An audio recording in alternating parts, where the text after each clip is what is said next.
बतावत आपनो नाम सुदामा।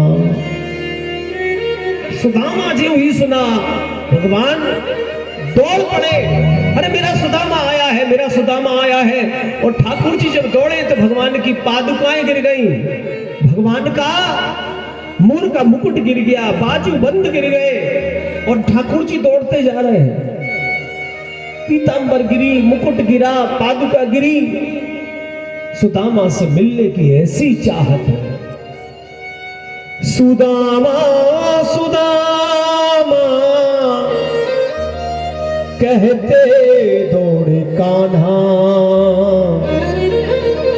पीतांबर कहीं पे, मुरलिया कहीं पे। श्याम से मिलन, यार से मिलन की लगन ऐसी छाई, तन मन के अपने सुधी ना रही है।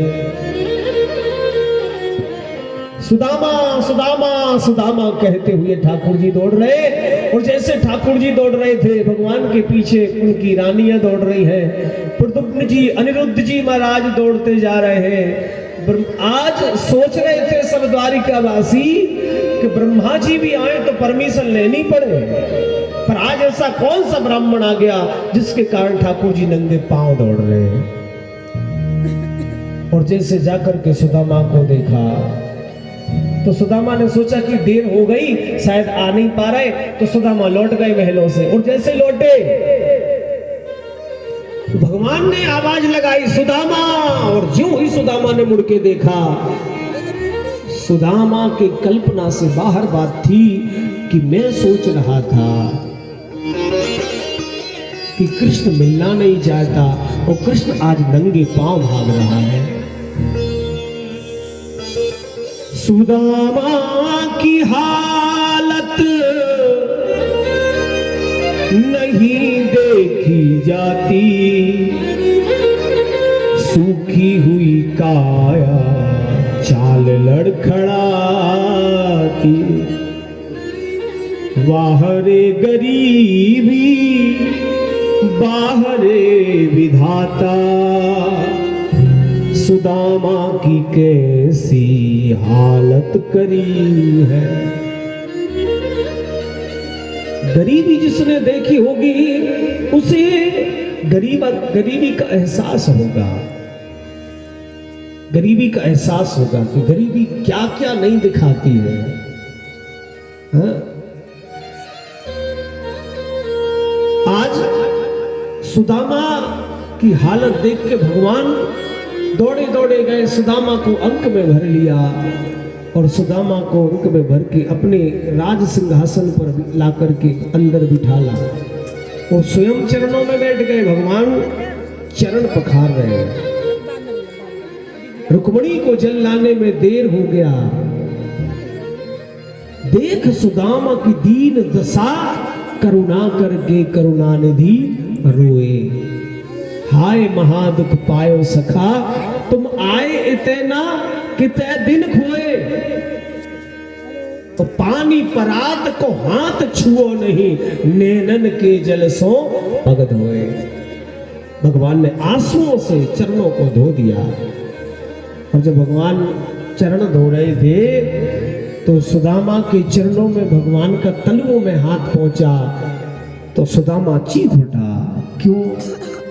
सुदामा के तलुओं में कांटे नहीं थे, कांटों के जाले लग रहे थे। और भगवान ने आज एक एक कांटा निकाला। इतने दिन के बाद भी सुदामा मिला तो याद रखना, दुनिया की नजर आपके सुख पर होती है, आपके वैभव पर होती है, और भगवान की नजर कहां होती है? तुम्हारे कष्टों पर, कांटों पर।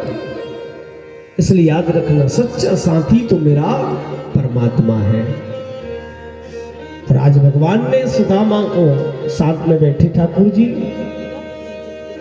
आज साथ में दोनों ने भोजन किया, भगवान की पत्नियां आई, उनको आशीर्वाद दिया। बस कथा विराम की ओर ही है। भुलवा के बिहारी लाल जय हो। जैसे ही बैठे थे भगवान ने पूछा, सुदामा घर में भाभी बच्चे बढ़िया हैं? हाँ कन्हैया खूब खाए पिए, कोई परेशानी नहीं है। बैठ जा। भगवान ने सोचा, वारे सुदामा, इसकी पत्नी भूखी, बच्चे भूखे, खुद भूखा और कह रहा है कि बढ़िया खाए पिए। हाँ?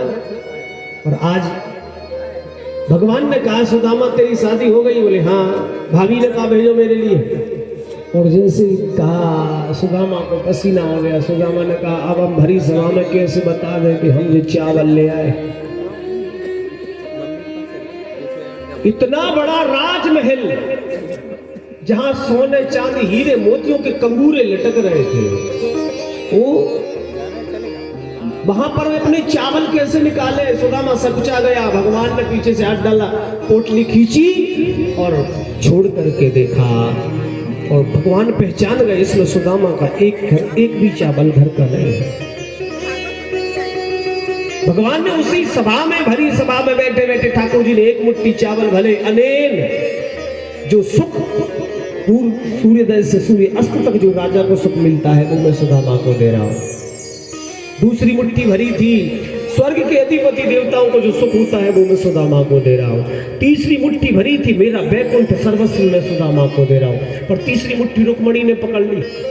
रुक्मणी ने कहा, इतने प्रसन्न मत हो, अब हम ही बचे हैं, अपना घर बचा है, वो और दे दो। भगवान ने कहा कि आज हम सब देना चाहते हैं।